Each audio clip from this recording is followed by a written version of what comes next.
Well, here we are. This is a phenomenal sight on a Sunday morning. Hundreds of kids running around here at the athletic ground. But if you look closely behind me, you'll see, well, this is the two ends of the spectrum. You're going from young kids who are just starting off to Kenny Logan, capped I don't know how many times by Scotland. But Doug, this is Doug Cowie, who's the chairman of the Junior Rugby section here and also our fourth official. But talking in your capacity of chairman of Junior Rugby, this is a phenomenal sight to see on a Sunday morning, isn't it? Oh, absolutely. Every Sunday morning down here, as you say, we've got hundreds of kids literally wanting to learn the skills of rugby, right from 4 and 5 year olds right the way through to our under 19s. And of course, it's not just the kids that are important. We need the parents here and the people to coach as well. So it's a massive movement happening here every week. Oh, absolutely. It's fundamental to have parental involvement in the club, because without them, there just wouldn't be any junior rugby. As you can imagine, with the little ones, needs a high coach to player ratio just to make sure that the kids are well looked after, they're given the proper coaching skills, and they're in a safe environment and having a bit of fun, of course. Of course, and you know, actually, I know, having refereed some of these games, some of the worst things, that actually the parents on the touchline get overexcited. But we could be looking here at future international stars. I mean, that's what the great thing is about this, isn't it? No, absolutely right. We've got a number of players who've come up through the ranks at Scottish over the years, and a number of them are now playing either Premiership rugby, Championship rugby, or National League rugby. 1 or 2 at the moment are in the England under-20 squad, and we've got a couple in some of the Scotland age group squads as well. So it's absolutely a great pathway through to national rugby.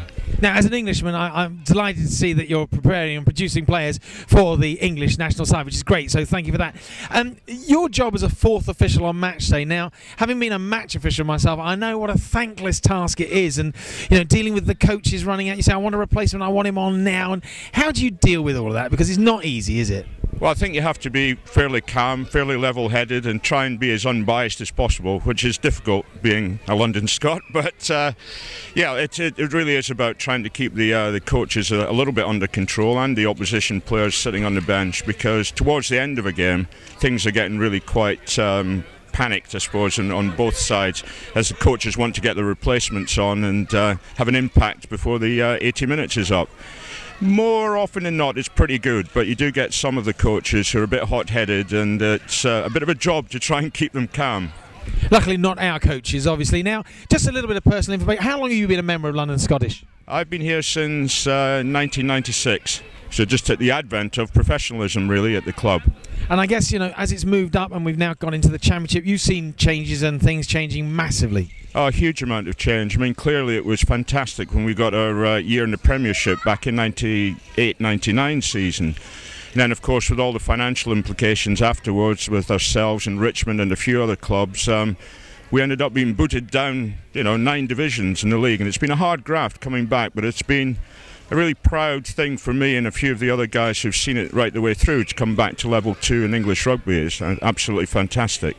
Well, listen, it's great. Thanks very much for giving us some time today. I know you're going to be getting ready for war a little bit later on the touchline. I mean, as we look here, we're perhaps seeing some of the internationals of the future. It's a fantastic sight. And if you can get down here on a Sunday morning to come and have a look at some of this, it really is worth seeing. It's very exciting and some great prospects for the future. So, Doug, listen, thank you so much indeed. Thank you. My pleasure. Thanks, David.